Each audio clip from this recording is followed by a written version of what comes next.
Donc, c'est-à-dire que c'est la dernière session de la saison. C'est la dernière session de la saison. Voilà, on a fait 2 ans. Moi, je pensais qu'on aurait pu faire le livre entier, mais c'est pas sûr. Parce qu'à la rentrée, je ne sais pas comment ça va se passer. Est-ce que c'est toujours utile de continuer? Est-ce que c'est mieux de faire moins de sessions et plus des sessions datées? Comme ça, les gens peuvent plutôt s'organiser pour les week-ends. Donc, je ne sais pas pour l'instant. C'est encore un peu flou. Ouais. Mm. Pour les autres classes, en général, ça fonctionne toujours.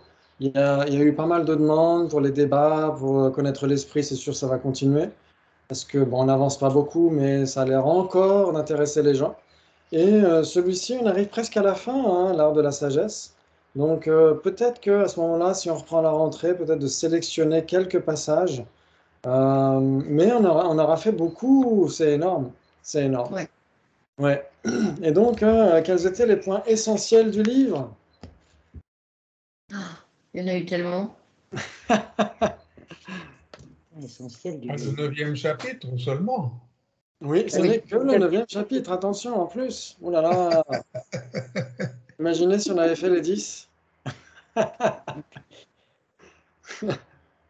Si on avait fait les 10, on serait tous en EHPAD Oui. Je crois bien. pour les dernières sessions. Autant qu'ils m'en souviennent, c'est sur aurait- la On sagesse. aurait oublié d'une semaine à l'autre, on aurait recommencé du début. Alors, si on avait que le livre L'art de la sagesse, ça irait. Oui, mais il n'y a pas que Voilà, ça. tous les autres cours qu'on est friand de découvrir et de suivre. Donc, du coup, ça fait beaucoup, beaucoup, beaucoup. Ça fait beaucoup, exactement. Mais, Oui, ça se coupe, tout ça, ça se recoupe beaucoup. ah oui, ça se recoupe, oui, oui. Je Oui, vois c'est ça vrai. même avec le PEVA, où j'ai fait une 2e année de découverte du bouddhisme, plus le PEVA, et c'est vrai que ça se recoupe. Plus Voilà. nos cours, oui. Oui, tout à fait. Ouais, Mais c'est bon, pas c'est vrai vraiment des qu'on choses passe du nouvelles. temps. Voilà. Ouais. Il y a beaucoup de redites. C'est peut-être avec un vocabulaire Mais différent, c'est c'est bien, peut-être une justement, Ah façon oui, oui. ça différente de permet formuler. d'avoir un regard différent sur des choses similaires, oui, oui, oui. Oui, Voilà, c'est ce que j'allais dire, oui. C'est exactement. bien de répéter plusieurs fois parce que faut que ça rentre dans les têtes, hein. Pas Exactement. dans la mienne. Oui. Je sais pas comment, mais la mienne, oui. Oui, donc l'important dans tout ça, c'est que ça fait partie du Mahayana, donc c'est très important de cultiver l'altruisme, bodhicitta. Si ça nous parle, bien sûr, hein, on peut cultiver l'altruisme sans bodhicitta, c'est tout à fait possible. C'est important, moi j'aime beaucoup cette façon qu'ont les Nyingmapa d'exposer le livre tout entier de Shantideva avec cette strophe sur bodhicitta. Ouais. Ouais. Puisse le précieux esprit d'éveil naître là où il n'est pas naître là où il n'est pas né, et là où il est déjà né, puisse-t-il ne jamais décliner, mais toujours se répandre, ouais, se développer. Ouais, donc ces 10 chapitres sont pour évoquer ça, en fait, ouais, pour produire d'abord bodhicitta. Il y a 3 chapitres pour produire bodhicitta. Il y a 3 chapitres pour éviter que bodhicitta décline, ouais, grâce à l'attention, la vigilance, l'esprit consciencieux, etc.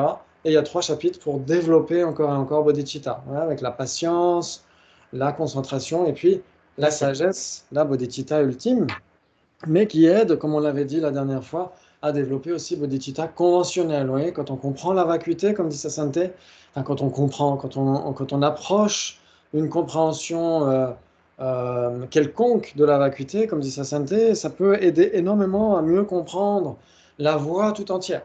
Et c'est pour ça que lui, quand il commente le Lamrim, souvent il commence par la fin. Ouais, il commence par la vacuité, et ensuite tout le reste découle de la vacuité.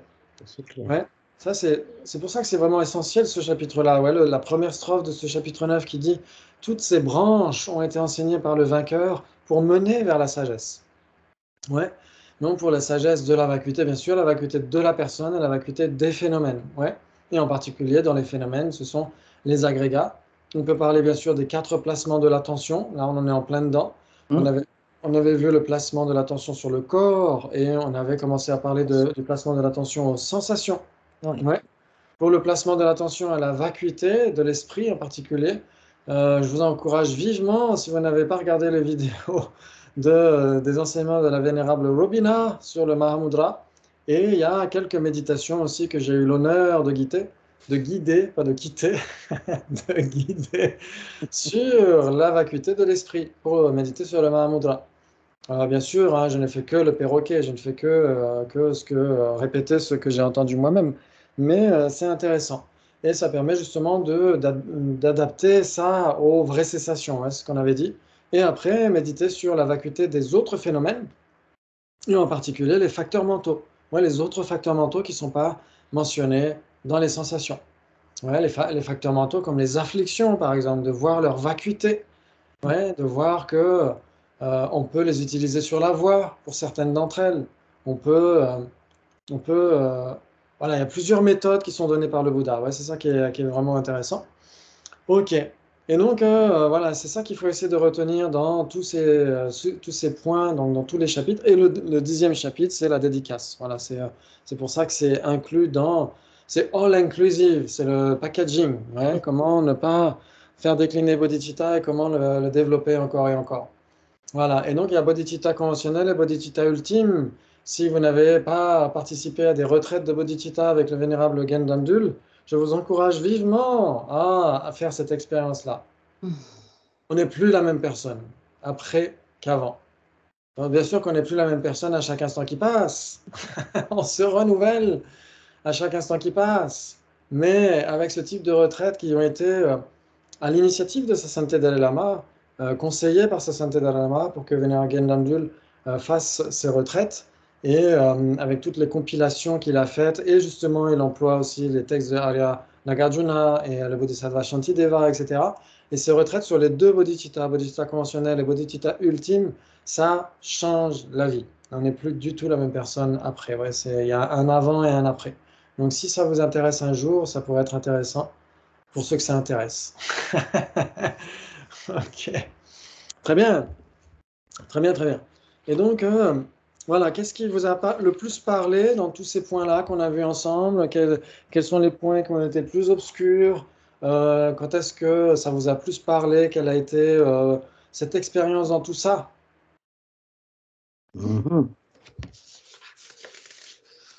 Voilà. Moi, j'étais pas très présent, alors je ne sais pas. Oui. Ouais, c'est pas grave, c'est pas grave. Enfin, on l'a fait au Pays-Bas, Oui, mais, bon, Pas comme ça. mais oui, pas comme exactement. ça. Bon, ouais. Oui, on l'a fait au Pays-Bas, c'est ça qui est bien, c'est qu'on l'étudie au Pays-Bas aussi. Bien sûr qu'on a moins le temps de voir ce chapitre 9 parce que dans le Pays-Bas, on étudie les 10 chapitres. Donc on a moins le temps de peut-être d'insister sur le 9e chapitre, mais ce qu'il faut essayer de retenir peut-être les points essentiels, c'est que là, on ne peut rien faire sans la vacuité. C'est Ah ouais. impossible. On ne peut rien faire sans la vacuité, ça veut dire que même pour obtenir la libération, on a besoin de la sagesse de la vacuité. Ouais, c'est ce que mentionne Shantideva dans le 9e chapitre. Pour les prasangika, toujours, hein, on est au niveau de l'école la plus aboutie. Pour les prasangika, impossible d'obtenir ne serait-ce que la libération personnelle sans la sagesse de la vacuité. Ouais, ça, c'est très important. Ouais. Et comme on l'a dit, tout découle de la vacuité. De la vacuité, on comprend la causalité. Ouais, parce que les effets sont vides d'existence inhérente, ils sont possibles. Ouais. Et donc, parmi la causalité, on a la causalité karmique. Oui, souvent les gens confondent les deux, hein, comme on l'a déjà dit, mais la causalité karmique, c'est une causalité parmi tant d'autres. Ouais. Ok. Et donc, plus on comprend la vacuité, normalement, plus notre attention aux actes est raffinée. Ouais, ce que disait Guru Rinpoche, Guru Padmasambhava. Ouais.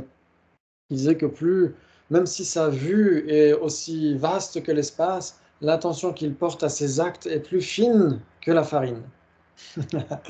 Ouais, ça veut dire que plus on comprend l'interdépendance, etc., plus on met le nez dedans, plus notre compréhension de la causalité, et de la causalité karmique en particulier, est raffinée, plus on fait attention à nos actes. Ouais, parce qu'on sait qu'ils auront des effets, parce qu'ils sont vides d'existence propre, les causes sont vides d'existence propre, les effets sont vides d'existence propre, et donc parce que c'est vide, c'est possible.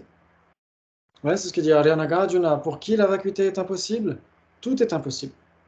Pour qui la vacuité est possible? tout est possible. Ouais, ça c'est Ouais. vraiment, vraiment crucial. Et aussi, comme c'est le cœur essentiel de l'enseignement du Bouddha, comme dit Aryadeva, le disciple principal, enfin l'un des disciples principaux de Arya Nagarjuna, il y en a eu d'autres, il y avait Naga Bodhi, etc. Mais l'un des disciples principaux d'Arya Nagarjuna disait que si on a des doutes par rapport aux enseignements très profonds du Bouddha, tels que la causalité karmique, etc., à ce moment-là, il faut revenir à son cœur essentiel, qui est la vacuité. Hmm. Donc on se dit, si le Bouddha a eu raison sur la vacuité, qu'on peut, tant bien que mal, essayer d'approcher à notre niveau, on se dit que le Bouddha a certainement eu raison pour les phénomènes qu'on ne peut pas approcher à notre niveau. Mais non, c'est très caché. Oui, oui, exactement. Ouais, la causalité karmique, c'est extrêmement caché, la durée des ères cosmiques, c'est extrêmement caché. Il y a énormément de choses qui sont extrêmement bien cachées, comme la poulette dans Camelot.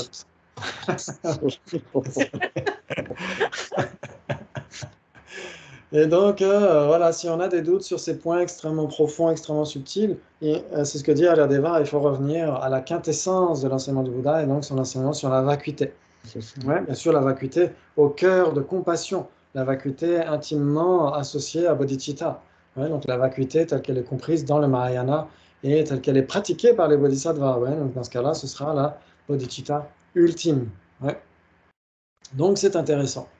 C'est intéressant. Et aussi, on avait vu cette fameuse strophe de Sa Sainteté Dalai Lama, la strophe 20 de son hommage aux 17 pandits de Nalanda. Ouais, quand il dit Shi Inetsu Deni Denshebe. Denshi Korwa Judo Jishinye Tseme Jambe Kyosu Tebaten Talan Sawa Tsumbar Jigiro. Quand il dit Veuillez me bénir pour que j'enracine la voie vers l'éveil, vers la libération et l'éveil, sur la base de ma compréhension des deux vérités. C'est ça. Et donc des quatre nobles vérités qui montrent comment est-ce qu'on entre dans le samsara et comment est-ce qu'on s'en sort du samsara. Mm. Et donc comment est-ce qu'on a une foi irréversible dans les trois joyaux grâce à ça. Ouais, Mhm. ça c'est vraiment incroyable. Ouais, on se dit que dans ce cas-là, en effet, notre prise de refuge est d'une qualité, une export quality, comme disent les Indiens. Top quality. La qualité de la prise de refuge est bien supérieure grâce à la compréhension de la vacuité. Ouais. Ouais, parce qu'on comprend ce que sont les trois joyaux. Ouais, c'est quoi les trois joyaux? C'est facile. Premier joyau, deuxième joyau, troisième joyau. Et donc, c'est quoi? C'est Bouddha joyau. Ouais. Bouddha joyeux, Dharma joyeux, Sangha joyeux. Et quoi? Bouddha joyeux, Dharma joyeux, Sangha joyeux. Exactement. Sangha joyeux. Exactement. Et parmi ces trois joyaux, le refuge effectif, c'est le Dharma joyau. Ouais. Joyeux. Et Dharma le joyeux. dharma joyau, c'est quoi? C'est en plein dans la vacuité. Ça veut dire que ça parle des vraies cessations qui se passent dans la vacuité de l'esprit, justement, dans le troisième établissement de l'attention, et les vraies voies, qui sont des réalisations directes de la vacuité. Ouais, donc le joyau dharma, c'est exclusivement tourné, presque exclusivement tourné sur la vacuité. Et forcément, ceux qui ont une réalisation de ce dharma joyau, les personnes qui ont cela dans leur continuum, ce sont les Aryas. Ouais, donc ceux qui ont retiré une partie de ce qu'il fallait retirer dans leur esprit, les souillures, une partie des souillures sont les Aryas, l'Arya Sangha.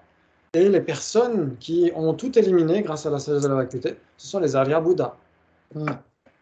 Et donc là, on comprend, grâce à la sagesse de la vacuité, la prise de refuge est pleinement cohérente. Elle n'est pas du tout de la bigoterie du 15e siècle ou d'il y a 2600 ans. Ça n'a rien à voir.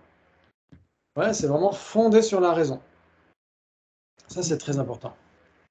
Ouais, donc forcément, grâce à la vacuité, comme on disait l'autre jour, comme disait aussi Arya Nagarjuna dans le Bodhicitta Vivarana, hein, quand il dit il ne fait aucun doute que le yogi qui a médité l'incité sera attaché au sort des êtres, sera attaché au bien des êtres. Ouais, c'est ça qu'on avait vu aussi, cette strophe. Oui. Et donc, ça veut dire quoi? Ça veut dire que plus on comprend la vacuité, plus on s'approche d'une compréhension euh, à notre niveau de la vacuité, plus on se dit, ben voilà, c'est ce qui permet de nous réveiller du sommeil de l'ignorance. Et donc notre compassion à l'égard des êtres qui tournent dans le samsara à cause de cette ignorance, une simple conception fausse. Une simple conception fausse. Ça repose sur du vent, en fait, ça repose sur de l'air. C'est juste une conception fausse, en fait.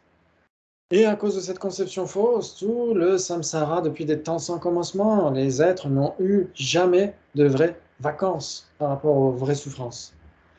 Et donc, notre compassion va se développer. Forcément, on va se dire, il est possible de comprendre la vacuité soi-même pour ensuite l'exposer aux autres et les réveiller du sommeil de l'ignorance. Donc, notre compassion est d'autant plus, comment dire, développée parce qu'on sait qu'il y a une porte de sortie de ce cauchemar interminable samsarique. Ouais, C'est une bonne nouvelle. exactement. Très bon. C'est la bonne nouvelle enseignée par le Bouddha. Ouais. Et donc, on se dit, waouh, la vacuité, là, on tient quelque chose. Grâce à ça, on peut la remettre en question. Encore, encore, on doit la remettre en question. Encore, encore et encore. Voir jusqu'à quel point elle est cohérente, voir jusqu'à quel point elle prouve la possibilité des vérités conventionnelles, de la causalité, du karma, etc., etc. Voir jusqu'à quel point elle prouve la validité des trois joyaux, jusqu'à quel point elle prouve la validité de bodhicitta, etc. C'est incroyable. En fait, ça nous aide tous les jours. Hein, pardon? J'ai dit en fait, ça nous aide tous les jours. Aussi, aussi, tout à fait.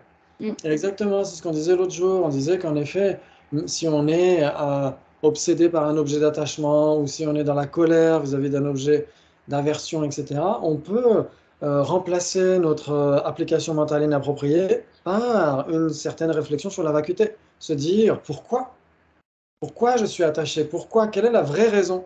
Et si on cherche vraiment la vraie raison, le vrai objet, inhérent, intrinsèque, absolu, indépendant, d'attachement, de colère, etc., où est-ce qu'on va le trouver? Nulle part. Nulle part. Nulle part. Oui, on verra aussi que tout dépend d'une perspective, que par exemple on a une galère, cette galère peut très bien être observée sous un autre angle, se dire c'est un défi, une opportunité pour grandir intérieurement, c'est l'accident de Darwin, ouais, c'est l'accident qui permet l'évolution. Ouais. Et donc extérieurement, mais aussi intérieurement, ce sont les accidents qui permettent l'évolution. Donc les accidents ne sont plus malsains de leur propre côté, ils peuvent être des opportunités, des défis. Et donc notre état d'esprit est complètement différent grâce à ça. Waouh! Il y en a des défis. Oui, Ah, ça, il n'y a pas de problème. Ah oui, non, en ce moment, exactement. ça s'accumule. Il y en a beaucoup, il y en a beaucoup. Oui. Exactement. Il y en a beaucoup. Et donc, ça nous permet justement de voir, par exemple, ce que dit aussi Ariana Nagarjuna dans le Yukti Shastika, ouais, les 60 stances de raisonnement, quand il dit que c'est la nature même du samsara qui est le nirvana. La nature ultime du samsara, pas la nature conventionnelle, parce que la nature conventionnelle du samsara, c'est caca, c'est pourri, c'est le caca Bouddha. Mais, mais la nature ultime du samsara, c'est le nirvana naturel. Ouais. La pacification totale par rapport à l'existence inhérente. Waouh! Et après, grâce à la cesse de la vacuité, on peut pratiquer les tantras, c'est ce qu'on a vu la dernière fois. Ouais. On peut pratiquer les tantras parce qu'il est impossible de dire, d'imputer une déité en dépendance des agrégats contaminés actuels. C'est impossible, ce serait une cognition fausse, comme dit sa sainteté. Ouais, si on disait je suis Arya Avalokiteshvara en observant nos agrégats ordinaires contaminés, autant dire je suis Napoléon ou Cléopâtre. Et là, c'est bonjour les personnes en blouse blanche. Et donc, ce serait une erreur totale, ce serait une cognition fausse. Ouais, par contre, si on dissout la conception d'existence ordinaire ou la conception d'existence inhérente et l'apparence d'existence inhérente dans la sagesse de la vacuité, cette sagesse de la vacuité, son entité même, apparaît sous la forme d'une déité pure et parfaite pour le bien de tous les êtres, par le pouvoir de Bodhicitta. Et là, on a les deux vérités supérieures des tantras. Ça, c'est magnifique, qui sont en un seul instant de conscience. Ouais. Mm. Ah, et là, on se dit c'est cohérent. Les tantras, c'est extrêmement cohérent. C'est psychologiquement, euh, épistémologiquement, ontologiquement cohérent. C'est cohérent sur tous les plans. Et là, on se dit, waouh, ok, ok, très bien. Donc vraiment, la vacuité, c'est pour ça que j'ai choisi ce livre-là, et aussi parce que dans ce livre-là, Sainte parle aussi pas mal de l'existence conventionnelle. Ouais.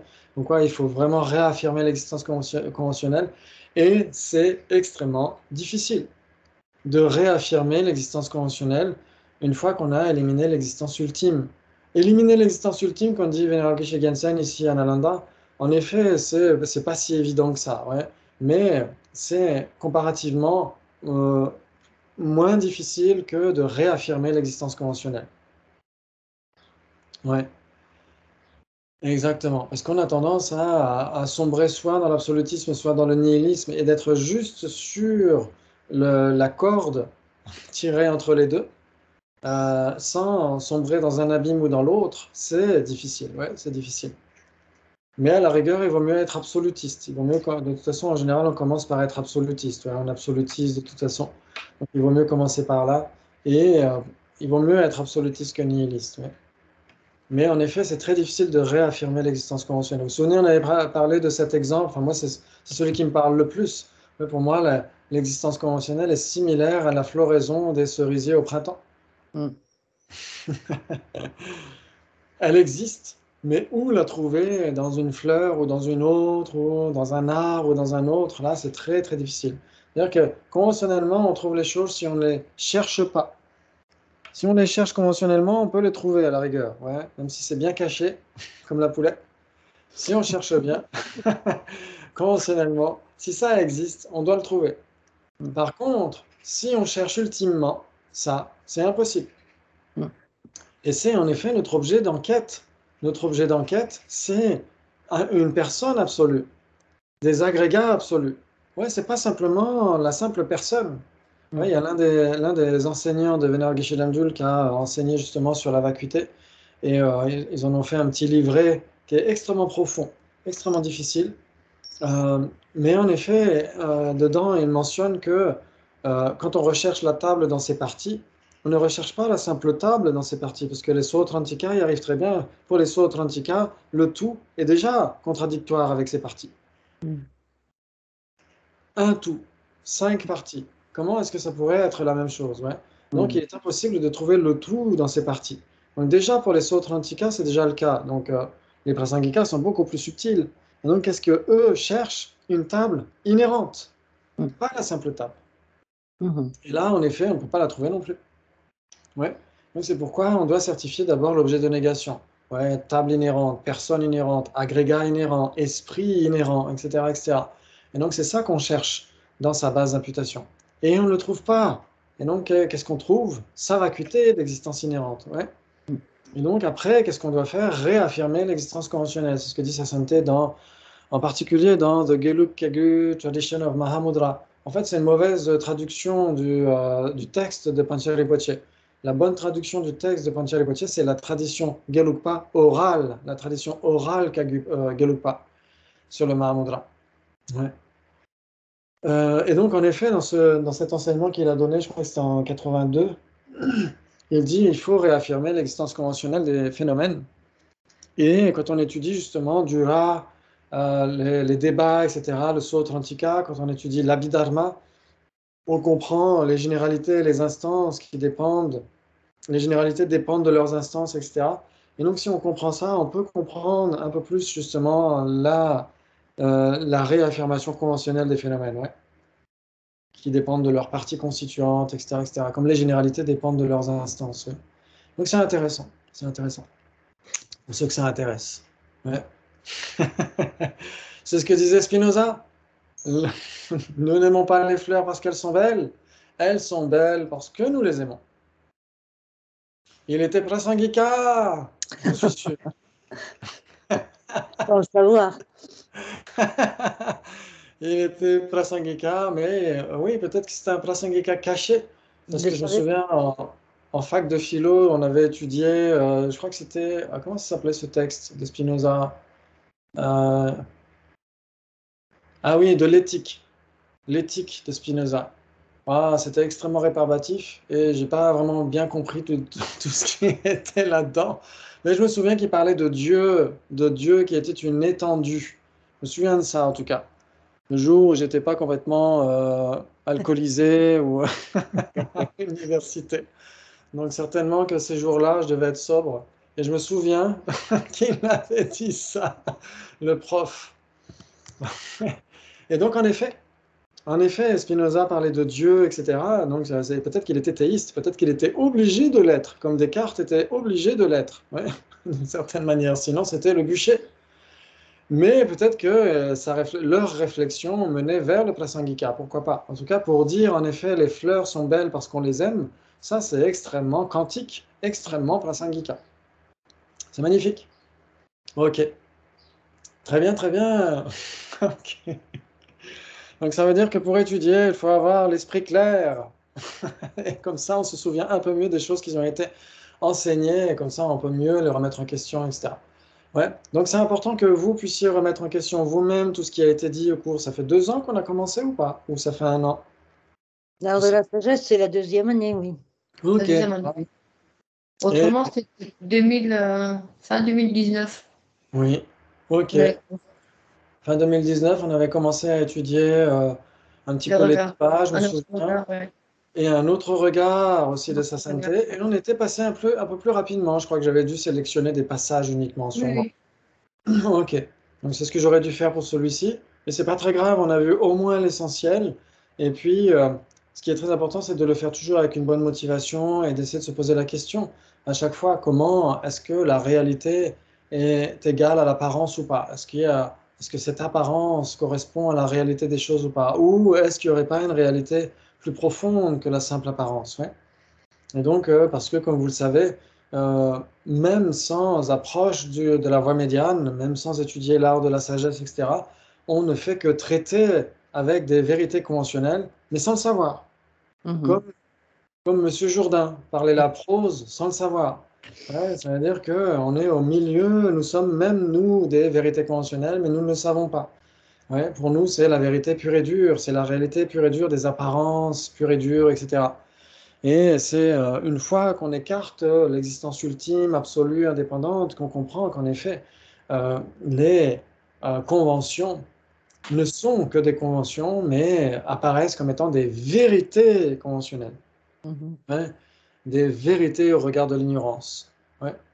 Et donc ça, c'est intéressant parce qu'on commence progressivement à se dire, mais ces apparences ne sont pas si absolues, si solides, si substantielles que ça, en fait. Et on peut transformer plus facilement les apparences des choses, ouais, prendre cette habitude-là de méditer, de faire en sorte que notre conscience mentale soit un peu plus forte, développée, puissante, stable, claire que les consciences sensorielles. Mhm. Ouais. Ça, c'est le but. Ouais. Ça, c'est vraiment le but. Parce que même dans les tantras, oui, pardon. oui, vas-y. Je dis, c'est une chance énorme qu'on a.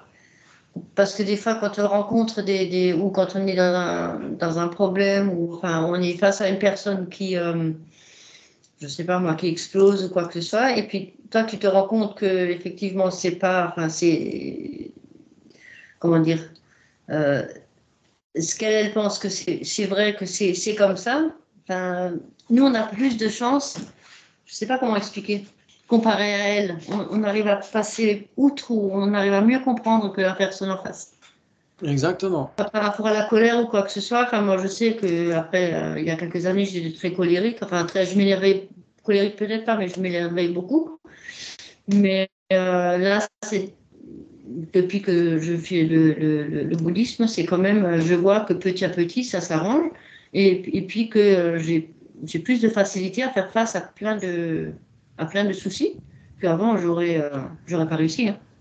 Tout à Et fait. des Ça, fois, c'est c'est vraiment. vrai à dire à la personne en face, attends, tu t'énerves là, c'est pas vrai ce que tu penses, c'est pas. Mais on peut pas, enfin, elle Hmm. n'est pas prête à écouter non plus, Oui, ou à entendre. tout à fait. Bon, Ça pourrait même envenimer les choses, mettre un petit peu de tout massage, ça. un petit peu de piment. Mais ça, c'est magnifique, ça, c'est vraiment admirable de voir qu'en effet, si notre attitude se transforme progressivement, c'est bon signe. Se transforme dans le bon sens, je veux dire.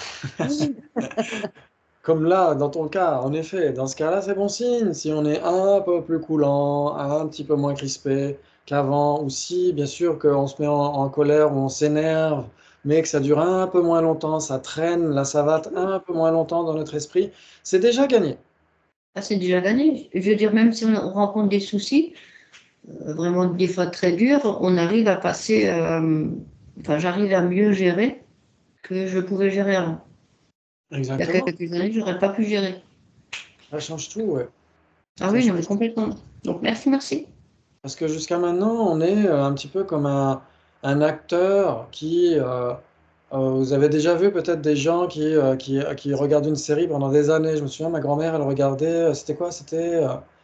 Euh, il y avait un truc, c'était quoi? J'ai oublié le nom. Et quand elle nous gardait, on regardait forcément la télé avec elle et on suivait ces trucs. Et nous, comme on regardait pas pendant un certain temps, on savait plus qui était qui en fait. Enfin bref, je suis en train de faire une digression. Et donc, il arrivait parfois que les gens qui suivaient ces séries confondent l'acteur et son rôle. Ouais, quand les gens les croisaient dans la rue, ils disaient, ah, vous avez sauvé une personne, vous avez sauvé la vie d'une personne parce que la personne joue le rôle d'un médecin, etc. Ou quand la personne joue le rôle du méchant. Je me souviens, à l'époque, on avait découvert Dynasty, c'était Dallas aussi dans les années Voilà. 80. Et personne Oui. pouvait saquer JR. Et j'imagine qu'il y avait des gens qui confondaient l'acteur et son rôle. Et on a tendance à faire ça. Après, quand on voit la personne en interview, etc., on se dit, ah, c'est l'autre salopard. Enfin, pardon. Et enfin, on se disait ça. Et en fait, pas du tout, c'est juste un acteur très sympa, etc. Donc le problème dans le samsara, c'est que non seulement nous, on adhère à l'image, on colle le rôle de la personne avec la personne, mais la personne elle-même croit à son rôle. Elle se prend pour un méchant, elle se prend pour un gentil, etc., etc., de manière absolue, intrinsèque. Mhm. C'est comme si chacun vivait son propre délire. C'est ça. Et on est complètement halluciné, c'est ce que disait la Masopa Rinpoche aussi. C'est comme si c'est intéressant de voir ça, ouais, quand parfois on a une forme de recul par rapport aux choses, comme si on voyait les choses pour la première fois. Il y avait une série aussi comme ça, c'est la soirée, hein, c'est la soirée des séries. Il y avait une série comme ça qui s'appelait Kyle XY, je ne sais pas si vous connaissez. Euh, Oui. ouais, et donc en effet, il avait un regard totalement neuf parce que c'était comme un bébé dans le corps d'un jeune adulte en fait. Et donc pour lui, tout était nouveau. Et c'était magnifique sa perspective, sa façon de voir les choses. Et donc si on prend cette perspective-là et qu'on voit les choses comme si c'était pour la première fois, mais en effet, on se rend compte que nous-mêmes, nous sommes en train d'halluciner. On se prend pour un moine euh, intrinsèquement moine, qui parle du dharma de manière intrinsèque, et etc., etc., à des gens qui existent de manière intrinsèque, et on hallucine totalement. Et nous aussi, on croit au rôle que les gens ont dans la vie. On y croit dur comme fer. Alors que c'est juste quelque chose d'extrêmement temporaire, extrêmement précaire, extrêmement interdépendant. Mais nous, on le prend comme un absolu. Waouh, c'est hallucinant. C'est Ouais. hallucinant de voir à quel point on est halluciné. C'est incroyable. Waouh. Et parfois, oui, enfin bref, on pourrait en parler pendant des heures.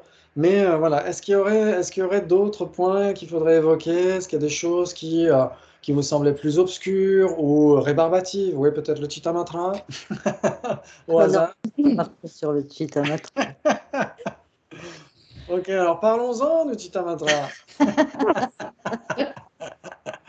Ok, très bien. Donc, en effet, en général, ce qui est conseillé, c'est d'étudier ces écoles progressivement, de A à Z. Ouais. C'est pour ça que tous ces grands maîtres ont composé des textes comme ça. Par exemple, je ne sais pas si vous avez lu Comprendre la voie médiane de Sa Sainteté Dalai Lama. C'était un enseignement qu'il a donné à Nantes en 2008.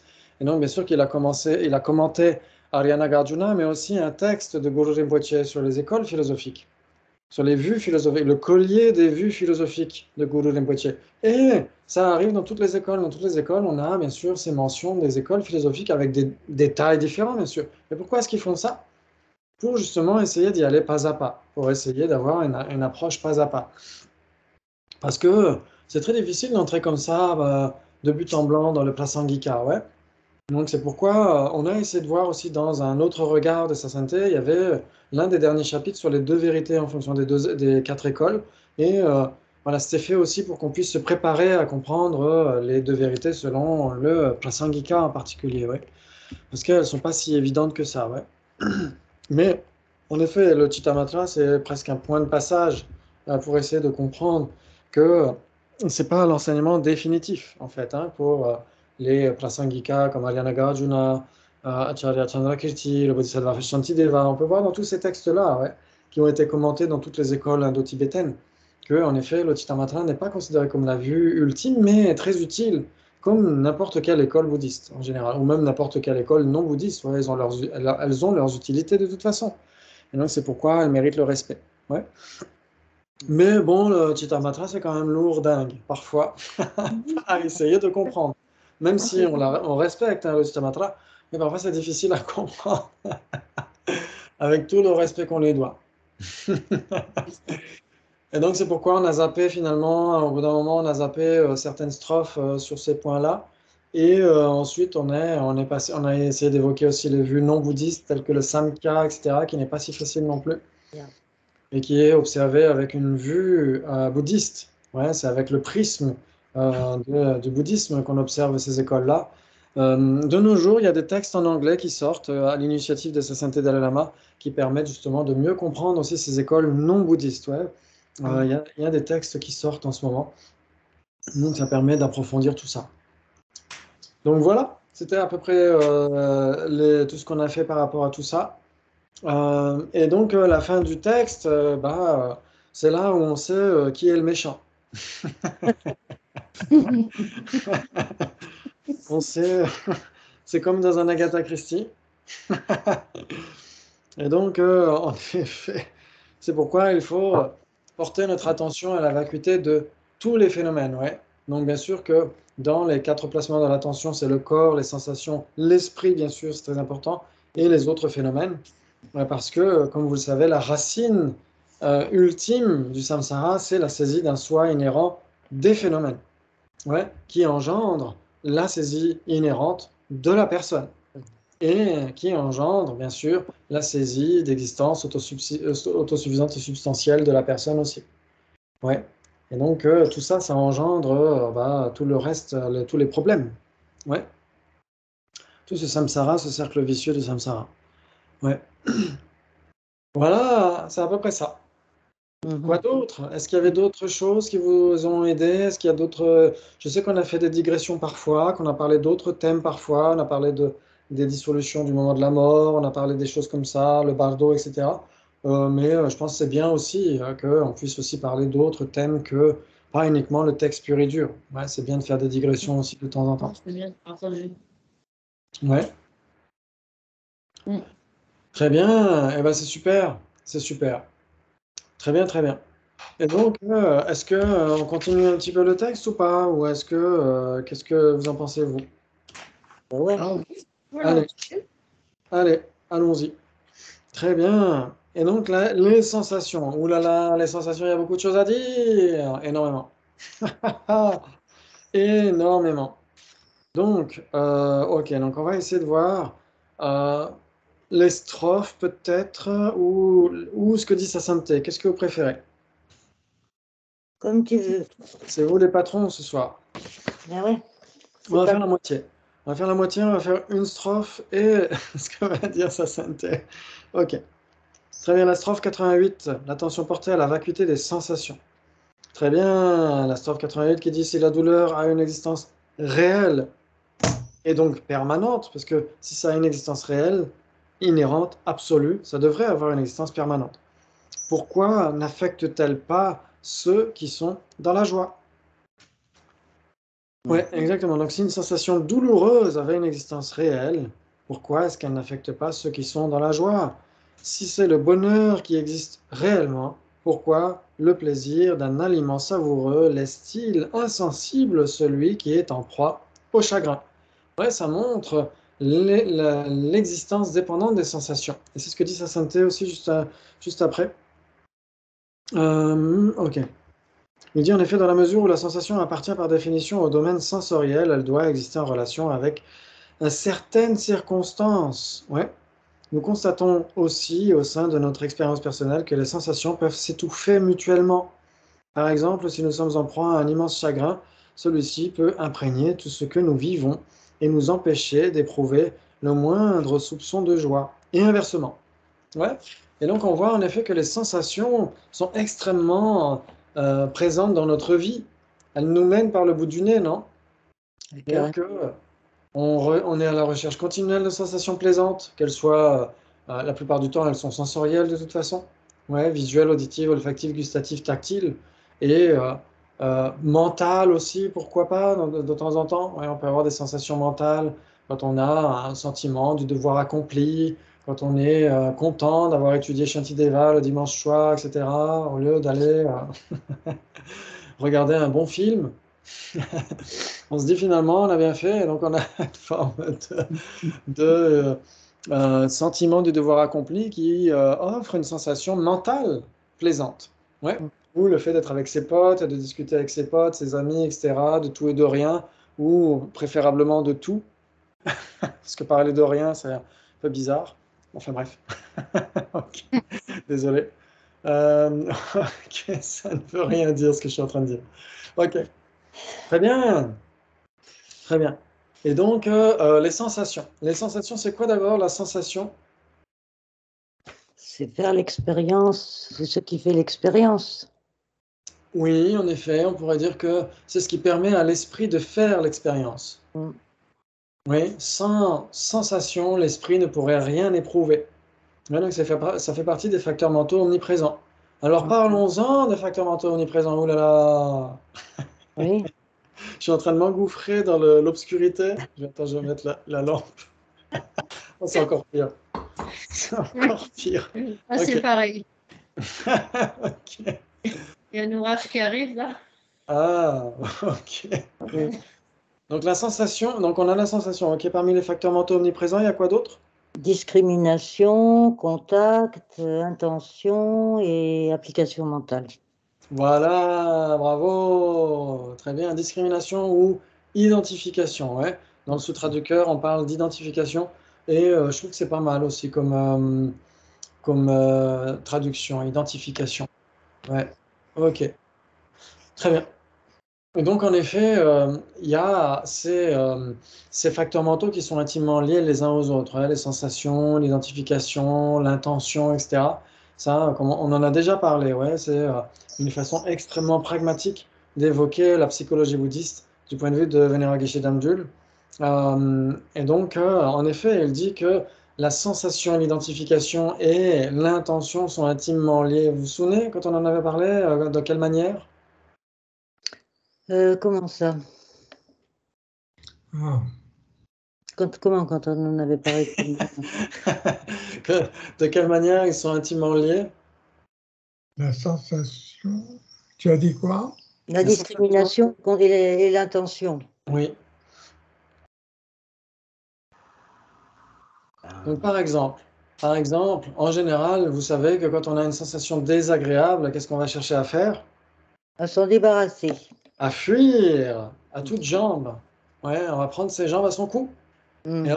on va essayer de fuir la situation ou l'objet en question. Ouais, ça peut être une personne, une situation, un événement, etc., etc. Ok, très bien. Par exemple, oui, quand on a un problème, une difficulté, une embrouille, etc., etc., on va chercher à fuir, en effet. Ça, c'est intéressant. Parce qu'on a une sensation désagréable, tout simplement. Quand on a une sensation désagréable, on va chercher à la fuir. C'est naturel. Naturel. OK. Donc, on aura l'intention de fuir cette Mm. situation. Mm. L'intention. Ouais. Et pourquoi est-ce que on a l'intention de fuir cette sensation? Parce qu'on identifie cette sensation comme étant désagréable en soi.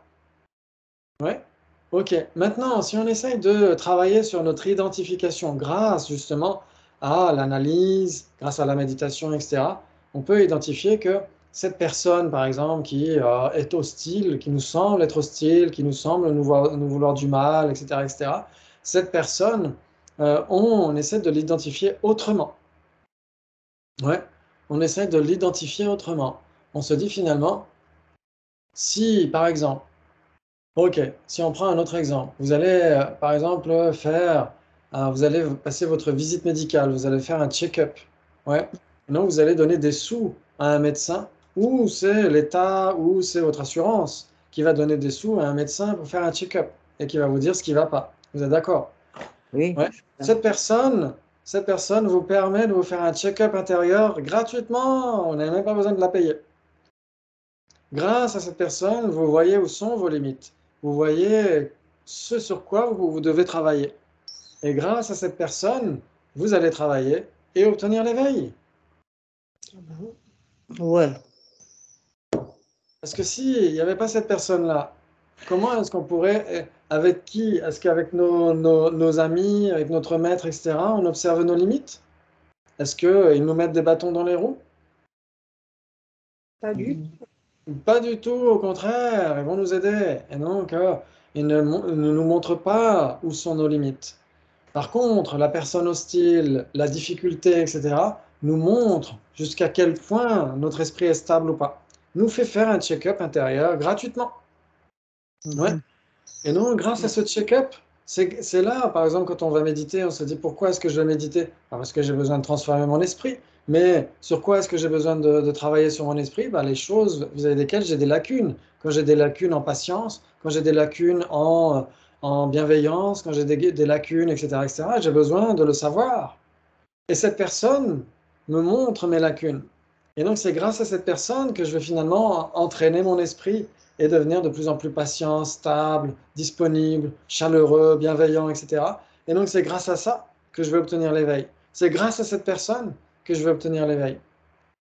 Et donc là, notre identification est beaucoup plus vaste que simplement cette personne m'a lancé une phrase malheureuse, etc., etc. Notre identification est beaucoup plus vaste. Et donc, qu'est-ce que ça engendre? Une sensation plaisante. Et en dépendance d'une sensation plaisante, qu'est-ce que ça va faire? Une intention, on va se diriger vers cette personne. C'est magnifique ça, non? Oui. Bon, c'est la théorie, hein, parce que moi, quand j'ai une embrouille avec un collègue, en général, j'ai tendance à plutôt me réserver un espace de tranquillité pour essayer d'analyser les choses. Je ne vais pas aller tout de suite, mais c'est intéressant parce que c'est grâce justement à ces embrouilles qu'on peut avoir dans le quotidien, etc., qu'on peut travailler sur notre esprit, voir jusqu'à quel point on est capable de répondre gentiment, avec politesse, etc. Même si... Mais c'est ça. On se met à part pour analyser, en fait, et on peut revenir, je ne sais pas moi, un peu plus tard, ou le lendemain, ou la semaine d'après, pour en discuter. Et Oui. tandis que avant, on n'aurait pas pu. Exactement, On y serait allé direct. tout à fait. Et à la confrontation. Ouais. Donc Franchement, c'est là où on voit que l'identification, la sensation, l'intention en particulier sont extrêmement liées les unes aux autres. Mm. Oui. Et donc, si on ne fait pas ce travail d'analyse, etc., c'est vraiment de la psychologie très concrète, hein, cette façon d'exposer les choses du point de vue de Vener Geshe-Dandul. C'est des choses qu'on ne voit jamais ailleurs, en fait, hein, sa façon d'expliquer les choses. On a pu étudier des programmes d'études, etc. Mais sa façon d'expliquer les choses, ça rend les choses, ça donne du sens. Vraiment, c'est un sens nouveau. Ouais, c'est vraiment intéressant. Ok, donc ça part de la sensation. La sensation, elle est associée à une identification. Et l'identification va engendrer une intention. Ouais, on va identifier cette sensation plaisante comme étant le bonheur. Au lieu de considérer cette sensation plaisante comme un simple plaisir, on va la considérer comme étant le bonheur. Donc on va avoir une identification distordue. Et donc ça va engendrer une intention distordue. On va vouloir répéter encore et encore une sensation en étant persuadé quel est le bonheur. Ouais, ça vous parle? oui. Et aussi parfois, quand on a une sensation désagréable, on tombe malade, on a un problème, on a une embrouille, etc., etc. On a aussi une identification extrêmement distordue. Souvent, on considère ça comme étant le problème de son propre côté, ça qu'on y soit pour quelque chose, etc., etc. Et on absolutise ce qui n'a pas lieu d'être. Ouais. Et donc, forcément, on tombe dans la colère, l'aversion, voire même la haine. Et donc, ça engendre les guerres, les conflits, les problèmes, etc. Ouais, parce qu'on a l'intention de nuire dans ce cas-là. Ouais. Donc c'est là où on voit que sensation, identification et intention sont extrêmement liés. Et donc justement, essayer de détricoter tout ça pour essayer de voir comment est-ce que ça fonctionne, ça nous permet d'être nous sommes notre propre laboratoire en fait. On observe notre esprit au quotidien grâce à ça. Et on peut se décrisper par rapport aux sensations plaisantes, par rapport aux sensations déplaisantes et aussi par rapport aux sensations neutres. Alors que même les sensations neutres, elles peuvent être détricotées, on peut essayer de les déconstruire. Ouais, comme il y avait un philosophe, je crois que c'était Derrida, qui parlait de la déconstruction. Ouais. Donc, c'est un peu le même principe ici du point de vue prasangika. On essaie d'observer avec un nouveau regard comment est-ce que ça fonctionne, ces sensations même neutres, comment est-ce qu'elles peuvent entretenir la confusion, ce rêve, euh, entre guillemets du samsara, ouais, ce rêve métaphorique du samsara, qui est entretenu à cause de ces sensations neutres qui euh, ne déstabilisent pas fondamentalement notre confusion naturelle. Ouais. Waouh, oh là là là là. Et donc les sensations méritent d'être décryptées, de voir qu'en effet, c'est ce qui permet à l'esprit d'observer, c'est la simple faculté d'expérience. Et ces sensations, elles sont intimement liées, bien sûr, à la causalité karmique et intimement liées aussi aux afflictions, comme on l'a vu, ouais. Attachement, aversion, confusion. Ouais. Ouais, ça vous parle? Et donc, ça nous permet de snober un peu les sensations. Bien sûr que c'est sympa d'avoir des sensations plaisantes quand on est avec ses potes et qu'on parle du dharma, etc. C'est tout à fait normal, mais sans nécessairement les saisir comme existant, soit ces sensations. Ouais. Ce sont des sensations, de simples sensations. Ouais. Et, euh, et ensuite, bien sûr, comme on l'a dit, d'essayer de méditer sur l'esprit lui-même. Ouais. L'esprit et la vacuité de l'esprit. Ouais. Donc ça nécessite un petit peu plus, bien sûr, d'entraînement, beaucoup d'accumulation de mérites, beaucoup de purification de négativité, parce que la plupart du temps, comme on le sait, hein, on est plutôt dans les consciences sensorielles. C'est ça qui gère notre existence la plupart du temps. Et notre conscience mentale est un petit peu en retrait d'une certaine manière. Ouais. Elle est plus éclatante quand on est dans une émotion extrêmement vive, ou quand on est dans une joie, ou dans une tristesse, ou quand on est en train d'analyser, etc. Mais sinon, la plupart du temps, il faudrait que j'allume quand même. Hein. Bon, il reste 5 minutes, donc ça ne sert pas à grand-chose. Ok. On fait un Ok. peu Nosferatu, tu sais, oui. Ouais, exactement, je suis en train de me dissoudre dans le Dharmakaya. Pareil pour moi. Je pourrais faire comme ça, Non, mais ça va. comme ça. Ah non, c'est horrible, on se croirait un interrogatoire de Je vais police. vous Ah faire. oui, c'est ça, oui. Ok, je n'ai jamais eu, hein, mais j'imagine. Ok. Et donc, voilà l'esprit et la vacuité. Donc, de méditer, bien sûr, sur la vacuité de la conscience mentale, bien sûr, en particulier, oui, pas nécessairement des consciences sensorielles. Ok, et ensuite, les phénomènes. Ouais, n'importe quel phénomène. Ouais, mais en particulier les afflictions, ouais, de déconstruire les afflictions, comment est-ce que, de quoi est-ce qu'elles naissent, quel est leur... Ah, s'il faudrait que, voilà, je fasse comme ça. Ok, là, c'est la solution presque. Ok, et donc les facteurs mentaux en particulier, et bien sûr n'importe quel phénomène, n'importe quelle situation, ouais, évite d'existence inhérente. Ok, et donc comme on l'a dit, c'est ce qui nous mène ensuite à la pratique des tantras, parce que la pratique des tantras, ça ne va pas remplacer l'apparence sensorielle. Ouais, ça c'est très important. Ouais, c'est ce qu'on étudie avec Norman Palden, quand on étudie les 4 classes de Tantra, etc. Il y a une mention très importante par rapport à ça. C'est-à-dire que la visualisation de la déité du mandala, etc., ne remplacera jamais ce qui se manifeste aux consciences sensorielles. Mais ça remplace ce qui se manifeste à notre conscience mentale. D'où son importance. D'où son importance. Waouh, waouh, waouh, waouh. Ok. Ok, très bien. Et ben, on a presque terminé. Est-ce que vous avez d'autres points à évoquer où on peut se féliciter et d'avoir étudié tout ça et générer les dédicaces? Parce que sans les dédicaces, bah, on ne peut pas faire grand-chose. Ouais, on ne peut pas faire grand-chose. Nos mérites, c'est un petit peu comme un tonneau de lait. Si, de lait vegan pour les véganes, mais sinon un tonneau de lait. Si on ne le donne pas à boire tout de suite, il va tourner. Oh là là, quelle horreur! Et donc, il faut le donner à boire tout de suite, il faut le distribuer tout de suite. Et donc, tous ces mérites, on peut les dédier avec la sagesse de la vacuité, bien sûr. Que tous les grands maîtres, comme ça, Saint Dalai Lama, bien sûr, qui nous a offert cet enseignement, puissent vivre le plus longtemps possible, des milliards d'années et même plus encore, et avoir une excellente santé, et qu'ils puissent continuer à nous guider vers l'éveil, et que tous les grands maîtres authentiques et qualifiés puissent soit revenir le plus rapidement possible, soit rester parmi nous.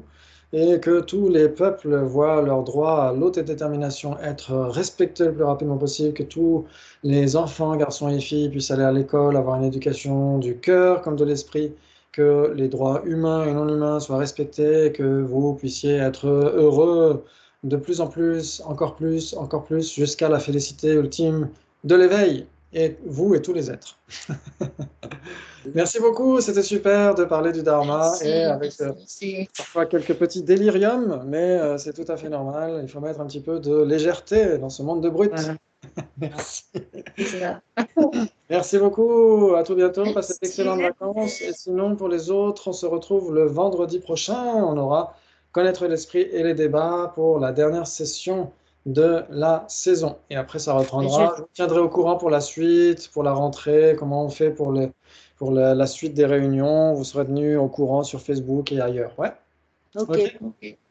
Merci beaucoup. Prenez bien soin de vous. À tout bientôt. Merci. Pour tout le monde. Merci. C'était un vrai plaisir. Bonnes vacances à tout le monde. Vacances. Bonnes vacances. Ciao. Très bien. Bonne soirée. Ciao. Ciao.